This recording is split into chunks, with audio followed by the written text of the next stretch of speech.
It was a beautiful morning just last month, with the sun casting long shadows across the dew-kissed grass. I stepped out into the garden, coffee mug in hand, to perform my favorite ritual, checking on the compost. I love my compost pile. It's a living, breathing part of my homestead. It's a promise of rich, dark humus for my future vegetable beds. But that morning, something felt wrong. The usual wisp of steam I'd see on a cool morning was completely absent.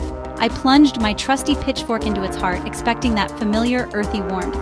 Instead, the tines met a cool, dense, and oddly inert mass. The pile was silent. It was cold. My compost had stalled. A good compost pile is a bustling city of microscopic life. I'd been adding materials just as I always had: shredded leaves, coffee grounds, eggshells, the occasional handful of grass clippings. It all looked right on the surface, a mottled collection of browns and greens. I started my simple investigation, the kind any good garden detective would perform. First, I grabbed a handful from the center of the pile. A healthy pile should feel like a well-wrung-out sponge. Mine felt dry. It crumbled in my palm with a dusty reluctance. The smell was off. Not the rich forest floor aroma, but just old, dry leaves. There was no life in it. My bustling city of microbes had turned into a ghost town. I was determined to bring my silent pile back to life. Recognizing a stalled compost pile is the first step to fixing it. The most obvious sign: temperature. An active pile should generate heat. You should feel warmth when you plunge your hand or a tool into the center. If it's cool all the way through, decomposition has slowed or stopped. This lack of heat means the microbial workforce has clocked out. Without them, it's just yard waste. Another indicator: lack of change over time. A healthy pile should shrink and darken over weeks. You should see banana peels and veggie scraps disappear. If you can still identify corn cobs after 6 weeks, that's a red flag. Trust your nose. Healthy compost smells like a forest floor after rain. If it smells sour, like vinegar, or putrid, like ammonia, or rotten eggs, you probably have anaerobic conditions. Anaerobic is inefficient and smelly. The right smell means things are going right. Finally, consider texture and moisture. The wrung-out sponge test is ideal. Squeeze a handful tightly. A few drops should emerge. If water gushes out, it's too wet. If it's crumbly and dry, it's too dry. Microbes need moisture to thrive. Incorrect texture is a common symptom. If your pile is stalled, run these checks: temperature, smell, texture, and visible change over time. Armed with those observations, you can zero in on the cure. So why does a compost pile stop working? There are a handful of common culprits. Usually the problem is one of these simple things. The most frequent issue is an imbalance in moisture. Microbes are living creatures and need water. If the pile dries out, the microbes go dormant or die. Another prime suspect is a lack of oxygen. Most efficient decomposers are aerobic. They need air. When piles become dense or waterlogged, air can't circulate and the pile goes anaerobic. Different, slower, smellier microbes take over. You'll know if it smells sour or ammonia-like. Piles that are never turned or built with thick compacting materials are prone to this. The solution is simple. Get some air in there. Turning the pile is the best way. Pile size matters. To generate and retain heat, the pile needs mass. Aim for about 3 to 5 feet in each dimension. Too small loses heat. Too large can compact and go anaerobic. Finally, balance of materials. Compost needs a diet: carbon-rich browns and nitrogen-rich greens. Feed your microbial herd the right food. The wrong ratio is a common reason piles stall. As I stood before my silent, cool, dry compost pile, I ran through the checklist of usual suspects. Was it too wet? No.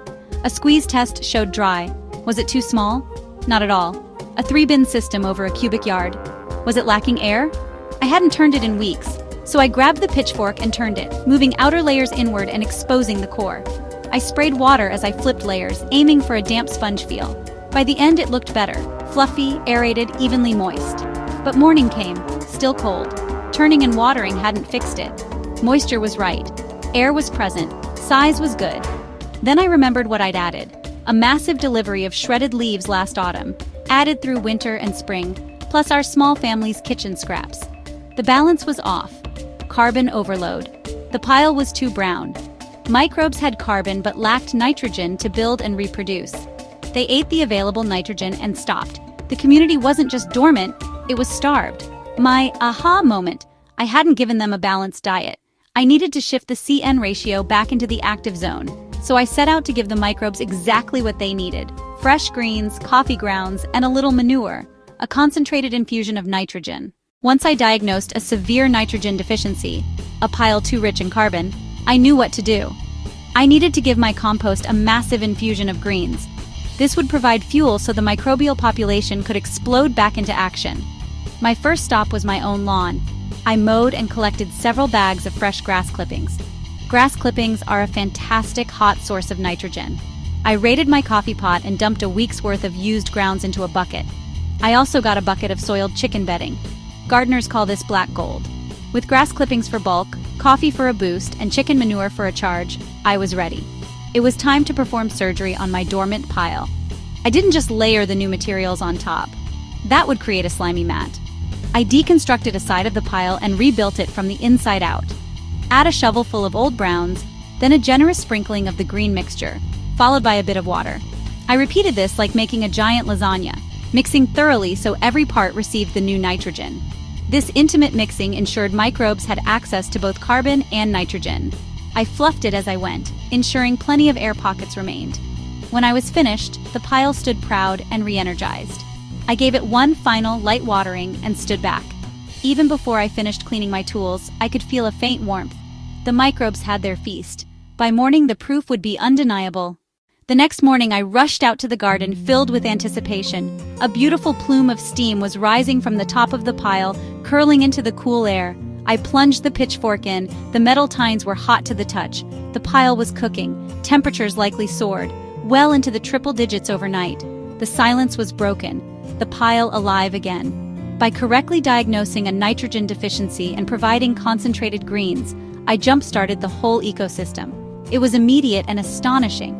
From inert to active in a single night. Turning and watering matter, but the core is the carbon to nitrogen ratio. Perfect moisture and aeration won't help if microbes lack a balanced diet. A good fix: add fresh greens, coffee grounds, or a bit of manure. Mix well and maintain air and moisture. When compost hums, it rewards the garden. Richer soil, happier plants.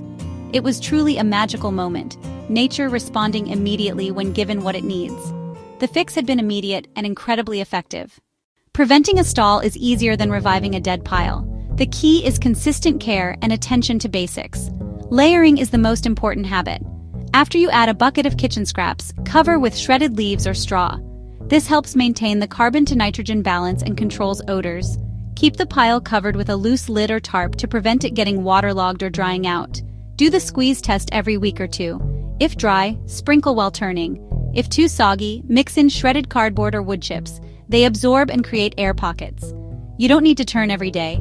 A good turn every couple weeks does wonders. Chop up big kitchen scraps and shred leaves. Smaller pieces decompose faster. Microbes work on surface area. More surface, faster decomposition. If you have a tumbler, great. If you have a static pile, your pitchfork is your best friend. These simple habits speed you to finished crumbly humus far faster. A little weekly attention keeps the system humming. Don't be intimidated. Composting is simple, teachable, and forgiving. After all that work, turning, watering, balancing, why bother? This dark, crumbly, sweet-smelling material is gardener's gold. It's one of the most complete soil amendments you can find. Compost provides macro and micronutrients, improves structure, and feeds the soil food web. It helps clay drain better and sandy soil retain moisture. It literally transforms soil. Healthy soil teems with earthworms, fungi, and microbes, a living web that supports plant health. This diversity helps suppress diseases and pests naturally. Composting at home diverts food and yard waste from landfills where they release methane. Instead, composting reduces greenhouse gases and sequesters carbon back into soils.